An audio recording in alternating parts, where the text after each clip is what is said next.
Joining me now, Representative Ro Khanna. He is in the middle of negotiations right now on the infrastructure bill and the reconciliation bill. Representative Khanna, welcome back to TYT. Cenk, it's always a pleasure. Thanks for having me. Thank you for making the time in the middle of this very hectic day. So I want to ask you first about the state of the negotiations. So in the beginning, as everybody knows, progressives had said that they had a red line, that the Senate must vote for the Build Back Better bill, the reconciliation bill first. Then the House would vote on the infrastructure bill, the bipartisan corporate-backed bill. Now that line has moved, and Representative Jayapal and yourself have said, no, the Senate doesn't have to vote for it. The House will vote for both. That kind of defeats the point. But now today, the latest developments are that apparently Nancy Pelosi, Speaker of the House, is asking you guys to not even vote for it in the House, to have a vague promise that you might vote on it later. The bill that progressives actually want, the one that President Biden pretended to want, that you're going to get a vague promise on that. So you just came out of a meeting on this issue. Will progressives fold again and vote the way that Pelosi wants them to without even getting an assurance it'll pass in the House? Well, Cenk, let me share what our perspective is. I don't think that progressives ever had a red line. What we had were priorities. We wanted to make sure there was robust climate.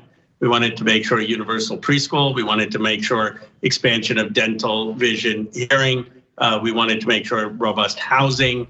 We wanted to make sure childcare, free community college, paid family leave. Now, some of those priorities didn't make it in. The expansion of vision and hearing and dental, it's dubious. Free community college didn't make it in. Paid leave right now is on the bubble. But a lot of our priorities have made it in. The universal preschool, the childcare, and actually a very, very robust climate bill. And it's in the framework. So our view is, how do we get this through? Now, no one is going to vote just on the infrastructure bill. What we're debating is whether a vote on the rule on Build Back Better is enough or not, and how do we move this forward? You have to understand there's there's some people who don't want anything. Out of in my view. Out of them. Why don't they vote? Why don't they vote? So Representative Khanna, you're saying, I understand the proposal, the compromise on top of a compromise that Pelosi has proposed, which is that you vote on some nonsense rule about how you will vote later. But let's be super, super clear. You would, if this goes through, you would vote for the one that Republicans and corporate Democrats want, that corporations love, and you would not vote for the Build Back Better bill today. That's just a fact. That's what Pelosi wants. So is that going to happen, or is it not going to happen? We're pushing back. We want to have the bill both votes today. That's what we're saying. We're saying that the 6 House Democrats, the conservative Democrats or moderate Democrats, whatever you want to call them, actually would vote yes if we have both bills. And that's actually the negotiation taking place today. I probably disagree with you a little bit on the bipartisan infrastructure bill. I think we need the Build Back Better on the climate part. But there are parts of the bipartisan infrastructure bill that are good, like getting broadband to rural communities and urban communities, lead pipe funding that Rashida Tlaib got in. So I think overall the bill is a good one, but my bigger concern is it's not sufficient. We have to have the entirety of the agenda for working class, and that's why we've been pushing so hard to have the vote on Build Back Better. Okay, so I'm just gonna ask it bluntly. Are you guys gonna fold or not?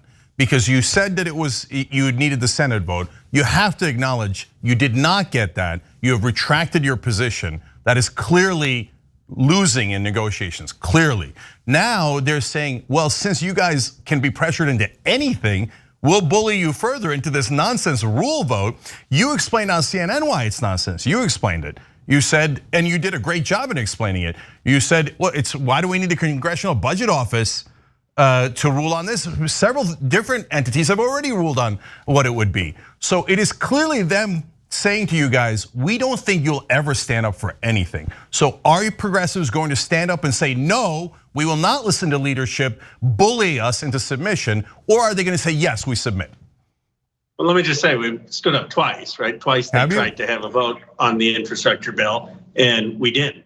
We said, no, we wanted a framework, and the agreement we struck is when the president has a framework, we would support the framework. And I think it's important for progressives, I know there's disagreement out there, but I'm a straight shooter. I think there are a lot of progressive things in the framework. I know people focus on what's not in there, but universal preschool, childcare, the fact that we have huge climate, including a methane tax at $500 billion, that's not spin. That's actually good policy. But look, Ro, you didn't. But you got it. Look, let's just do one thing at a time. You guys said that you would not vote in the House until the Senate passed Build Back Better. You're now saying, no, we withdraw our position. You have to say that's true, because it is true, right? Well, there was a disagreement. There were different opinions, but certainly our chair, Pamela Jayapal, said initially, I don't know how she framed it, that we want some ironclad agreement. I can read a New York Times quote for you. Progressive Democrats warned the House leadership that a majority of their members will withhold their support for $1 trillion bipartisan infrastructure bill until the Senate passes a second, far larger package containing their spending priorities. That's a fact. So yeah, but the challenge is if we really were to hold to that, we'd have nothing. I mean, you really would then the president's agenda would not happen, and we'd move on to the next issue. But hold on, Representative Khanna, that's of course not true, right? So you wouldn't have it yet. Hold on, you wouldn't have it yet, and then what would happen next is pressure would then go back to Manchin and Cinema, and they would say, well, the progressives are holding the line. And they're doing the same exact thing that Manchin and Cinema are doing. Manchin and Cinema are drawing red lines all over you guys. They're saying, I'm not going to do any of these things. The difference is, I think Manchin and Cinema would be perfectly fine if nothing happens. I think they'd be fine, okay? Well, but Representative Khanna, I understand what you're saying, because they don't mind if these bills don't pass, because they don't care about the country, they don't care about their voters. I understand the voters of West Virginia and Arizona are super clear. They want both of these bills. Yeah, I am going that far. I'm going that far. They definitely are against their own voters, and they're doing it for the donor money. Everybody knows this, Representative Khanna. Everybody. Are you guys ever going to say it? And the reason why I say that, Representative Khanna, is because if you don't say it, then you're right. Then Manchin and Cinema have no downside. They could bury every bill that would help the voters of their states, and they can cash in on it. And Cinema she's collected over about $1 million from drug companies because she's corrupt. And so the only way that you guys can get leverage is to say, one, we're holding up the infrastructure bill, which now you guys say you're not going to, so they will steamroll you. And number two, the second thing you could say is, okay, here's our leverage. You guys are corrupt. We're going to call out every single one of your donors. We're going to humiliate you, because you should be humiliated, because you destroyed the Democratic agenda and you did it for your donors. Now, wouldn't that have an impact, Representative Khanna? Well, the question is, how are you going to get their votes? I actually don't think that would get their votes. Oh yeah, it would. Yeah, I mean, Manchin's in a state that Trump carried by 40%. But that state hates his position. That state loves paid family leave. It's in the polling, it's not disputable. That state loves lowering drug prices. It's in the polling, it's not disputable. The only thing is, nobody in the state knows that he's betraying them, because you guys won't say it. The threat of saying it could get him to move. It's called hardball. If you say it's not gonna move and they're gonna kill it anyway, well, then say, okay, there's gonna be consequences for you guys. Otherwise, do you see that you guys can never win if you don't actually play hardball with these guys? Because then they're gonna steamroll you. Here, I'll ask you another question. If you say, even if you got the best case scenario, Ro, and you said, okay, look, we'll leave Pelosi that we're gonna vote later in the House and Build Back Better. And by the way, we're pushing back on that, so this is an ongoing negotiation. I mean, but I'm just being, okay, I hear you. We're pushing for the 2 votes, so let's see how it turns out. But let's say that she actually meant it, which I think it's, all right, let's say she means it, okay? And you guys actually do pass it in the House, then it goes over to the Senate. Now remember, Joe Manchin said that he gives you no promise at all that he's gonna vote yes. Right. So then he turns around and goes, well, I'm not gonna vote for it. I didn't promise you that I'd vote for it, so it's dead. You voted for my bill, you're a sucker. I'm not voting for your bill. I told you I wasn't gonna vote for your bill. What do you say to that? I don't think that, because the president has said that he will deliver those 50 votes, and I don't think Manchin will tank the Biden presidency. Okay. Just like he voted for the American Republic. I think a bigger risk is that they will dilute what we pass in the House and take stuff out. But I do think it will eventually pass. But I agree with you that the risk is how much further will the dilution be of that bill? So Representative Khanna, those are great points. Let's talk about those one at a time. once you pass the bill that Manchin and Cinema want in the House, you have zero leverage. So now that you have zero leverage, especially because you guys are not willing to threaten their reputation. I'm not convinced that Manchin and Cinema are that much. Let's get the bipartisan infrastructure bill passed. Certainly Manchin. I mean, I think part of it is just let's not spend money. So I'm not convinced we have that much leverage that he really wants the infrastructure bill. But that's a okay. All right, but whatever little leverage that is, would it instantly disappear? So if you have the vote today or you have it a week from now in the House, it doesn't really matter because either way, your leverage is gone in the Senate. So that's point one. And point two, you say, and every Democrat in the House, and the progressives, as everybody knows, I'm a progressive. I'm fans of the progressive legislators. You've been on our show many times. You've been incredibly generous with it. You've been honest. We appreciate all that. But since you guys are not willing to threaten outing their donors, there goes the second piece of leverage. So you have absolutely no leverage and you have no promise from Manchin. So I'm asking you if you're right. Wouldn't you be right that then Manchin could eviscerate the Build Back Better bill and go, well, I didn't tell you I wasn't going to eviscerate it, and you knew I was going to eviscerate it, so I did. I took out every popular provision there is because my donors didn't want it. I don't believe he will do that because he would then have made a commitment to the president that was false. Now you're saying theoretically, is it possible that he could eviscerate it? Yes, I don't. I believe it would stay around the 1.75 number. Where I'm most concerned is there going to be a dilution on the methane fee? Is there going to be a dilution on some of the climate provisions? And how much is the revenue going to tax the wealthy? Yes, we have to be vigilant. We have to continue to push, but I think we have to push through the White House. And the president has a huge interest in getting Build Back Better because it's popular, because he knows that he needs this for the midterms and for 2024. And if it's diluted, it's going to depress the base in 2022 and 2024. He doesn't care about that. He's not even he's barely a Democrat. So Representative Khanna, look, this is an important news point in the question here, because you're saying that Biden has some sort of implicit promise from Manchin and presumably Cinema that they're going to vote for this version of the bill with 1.75. The framework. The framework, whatever that means.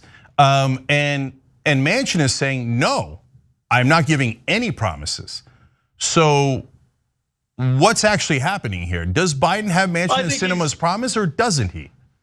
I think publicly Manchin doesn't want to make those commitments, but our belief is that the president has a private commitment from 50 senators that he can pass this, and that he didn't come to us for many months, and he only came to the progressives once he had that commitment. I personally believe that he will pass the Build Back Better agenda, that Manchin ultimately will be a yes vote.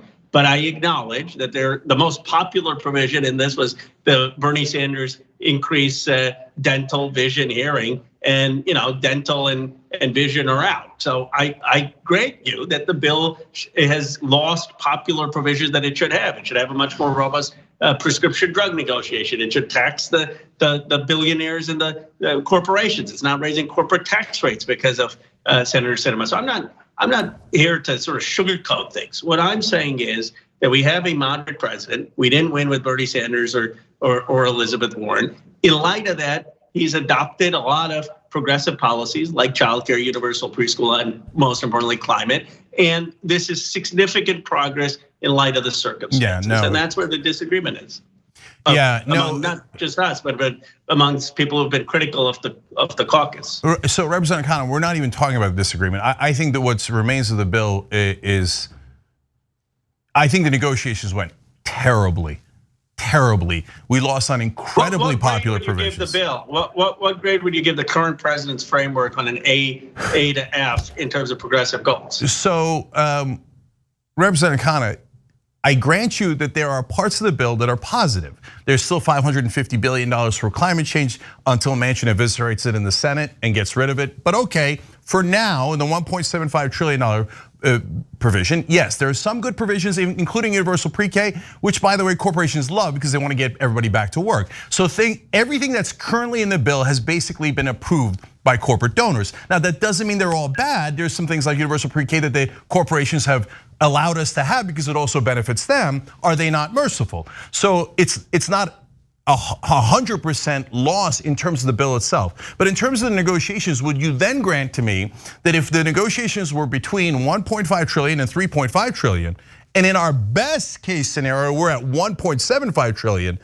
and we're not even guaranteed to get that you guys have lost the negotiations? Well, no, because Manchin started out at 0. I mean, that okay, we started out at 6 trillion. Then okay, then let's meet back at 3.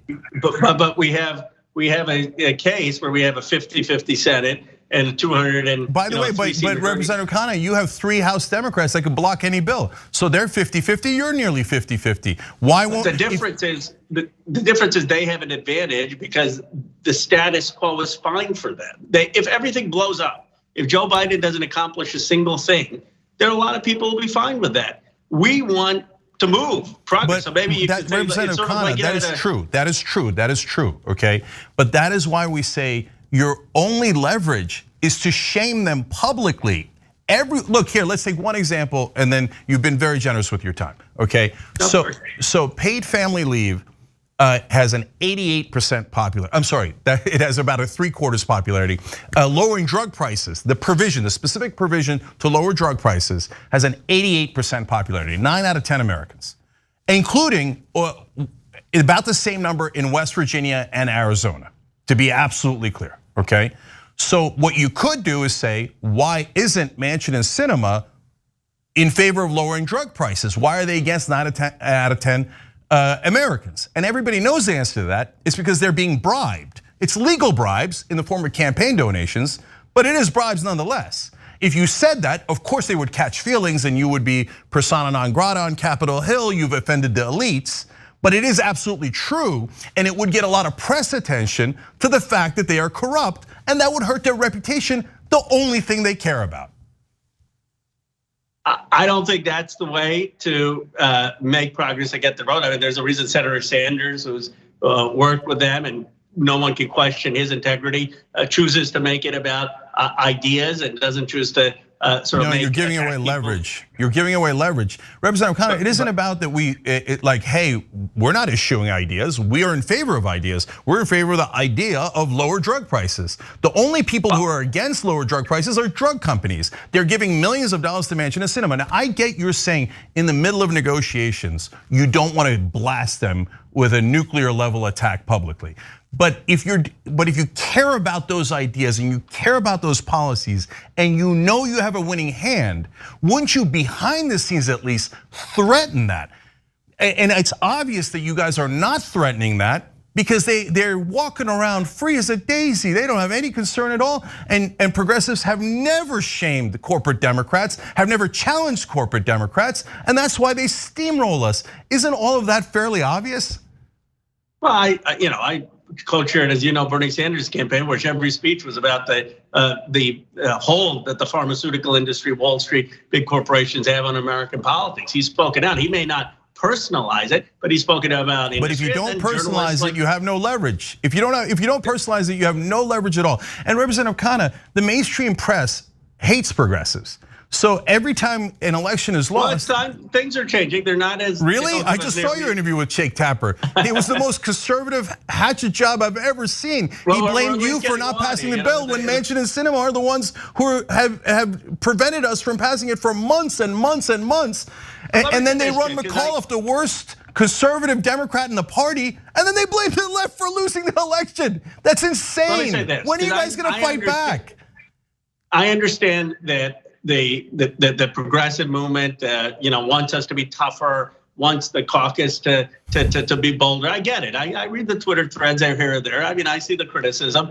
Here's what I would say to them. First, be proud of at least 2 times where we took a stand and stood up and didn't have the infrastructure vote, and look at all of the progressive policies we've gotten in there. And then the second thing I'd say is, keep building, keep running, keep challenging incumbents, keep building seats, keep building progressive power.